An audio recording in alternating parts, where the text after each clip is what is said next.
ang nais ng God para sa ating mga sumusunod sa Kanya ay mabuti. Hindi siya magsasapang gawan tayo ng mabuti. At tuwang-tuwa ang Panginoon na mabuti ang nangyayari sa Kanyang mga anak. Tuwang-tuwa ang Diyos na pagpala ang Kanyang mga anak. Di po ba ang mga magulang ang gusto natin na mga magulang lahat ay para sa ikabubuti ng ating mga anak.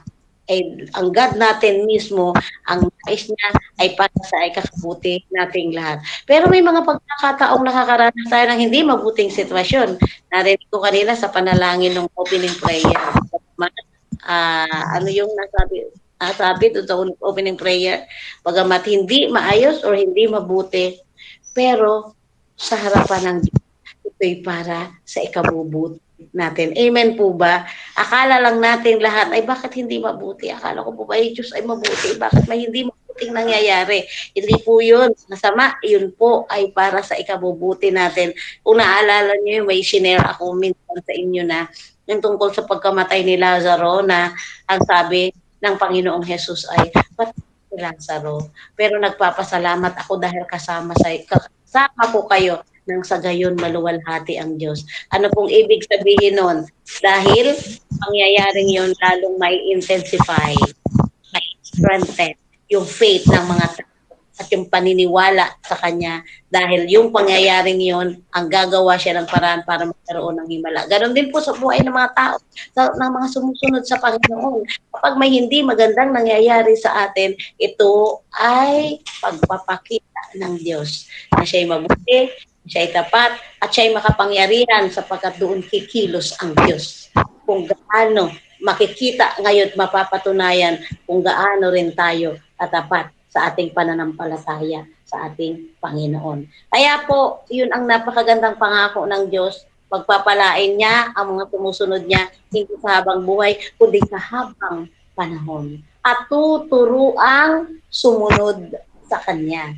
And another one is, we will find joy doing good for us. Kaya po kapag may nangyayari hindi maganda, pagtuturo ng Panginoon yon, sumunod lang tayo. Si Lord ang bahala. Hindi natin ikapapahamak ang mga ipinagagawa sa atin ng Panginoon. At ngayon, bibigyan ko lang po kayo ng isang halimbawa ng tipan ng Panginoon sa kanyang mga anak. Sa lahat ng mga sumusunod sa kanya. Sa lahat ng mga tapat sa Panginoon. Ito po'y makikita natin sa Revelations 3, verse 8. Isa lang po ito na napakaganda. Revelation 3 verse 8 po ang sinasabi. Isang halimbawa ng pangako ng Diyos sa kanyang anak. Ang sabi po, alam ko ang mga ginagawa mo. Alam kong kaunti lamang ang iyong kakayahan. Ngunit sinunod mo ang aking salita. At naging tapat ka sa akin. Kaya't guhitan po natin sa ating Biblia ang napakagandang sinabi niya ito. Binuksan ko para sa iyo ang isang pinto na hindi masasara. Inuman, hallelujah. God will open the door and for us and one can close it. He will open door for us that no one can close. Para po kanino yun? Doon sa kahit kaunti ang kakayahan ay nanatiling sumusunod sa Kanya. Ang gagawin niya, bubuksan niya ang pintuan para sa atin na walang sino man makapagsasara. Di po ba? Totoo po ba ang pangako ng Diyos? Amen. Totoo. Kaya po, para po dito, ang masasabi ko po ay kung gusto ng Diyos na buksan ang durungawa ng langit para ibuhos ang masagandang pagpapala sa kanyang mga anak, walang makakapigil sa kanya. No one can stop God. If He wanted to open the windows of heaven and pour out His overflowing blessing to His children, walang kailanman. Sino man ang makakapigil sa Kanya. If He want to increase our finances, If you want to expand our ministry, and if you want us to succeed, tayo maging matagumpay hanggang sa ating mga susunod na salit-lahi, ang ating mga anak, ang ating mga apo, walang makakapigil sa Kanya. At ang Panginoon ang nangako na bubuksan niya ang pintuan ito. Mga pintuan ng opportunities para sa atin. Amen po ba? Ngayon po, ano po ang pinapaalala sa atin ng Panginoon? Bukas na. Ano po bang bukas na yung pintuan yon? Bakit? Sinabi na niya eh. Pero mayroong nakalagay doon sa verse 8 na yun. Alam ko ang mga ginagawa mo. Alam kong kaunti lamang ang iyong kakayang. Ngunit, pinunod mo ang aking salita. Ngunit doon. Patuloy po natin sundin sa salita. Sapagkat hindi nawawalang saysay pagsunod natin sa Lord. Dahil bukas,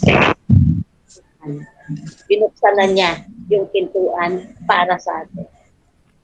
Pintuan ng pagpapala, pintuan ng mga oportunidad. Nakabukas na po yun para sa atin.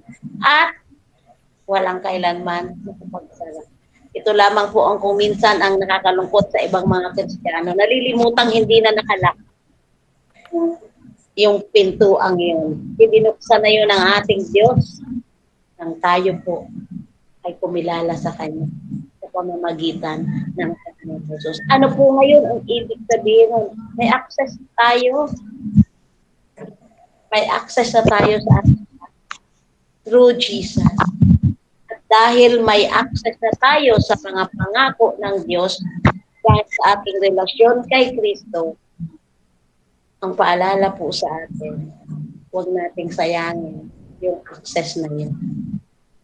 Kung na tayong humiwalay, magpatuloy po tayo sa pagsunod sa Diyos, magpatuloy tayo sa paglilingkod sa Diyos, at patuloy din gagawin ng Diyos ang ikabubuti, ang lahat ng mabuti para sa atin. At sa conclusion po, Psalms 23 verse 6, surely your goodness and love will follow me all the days of my life, and I will dwell in the house of the Lord forever. Surely your goodness and love will follow me. Ang hahabol sa atin ay ano? Yung pagpapala. Hindi na tayo ang hahabol. Yun ang pinangako ng God. Siya ang hahabol para sa atin. At pupunuin tayo ng kanyang pagmamahal. At ang pinakamaganda dito, we will dwell in the house of God forever.